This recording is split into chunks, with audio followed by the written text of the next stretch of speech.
The Voice to, yung iikot yung chair? Sabi niya, yes. Sabi ko,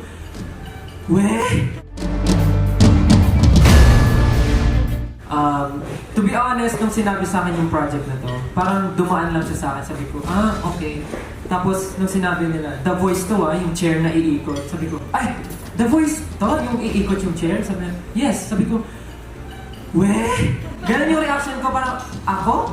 Like, The Voice, magiging coach or mag-audition ako? Ganun pa yung sabi ko yun. Sabi, hindi, coach ka. Wala, natulala po ako for 2 days. So, kasalanan niyo po na hindi po ako nakapag-practice ng 2 days dahil sa inyo yun.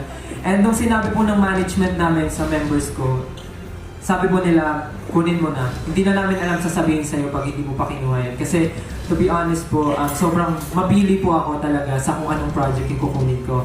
And napapansin po kasi ng mga tao, yung other members ko po, like nagre-release na po sila ng solo song sila, may solo project sila, and ako po yung wala pa. Kasi mas iniisip ko na aantayin ko yung tamang time for me. Yung tamang project na feeling ko, doon ko makapakita kung sino ako. And happy po ako na ako po yung napili ng The Voice Generations para maging part ng coaches dahil na-feel ko po and na-feel po ng buong management and ng group ko na para po ako dito. So happy po ako and happy po sila for me. Kaya thankful po ako sa inyo.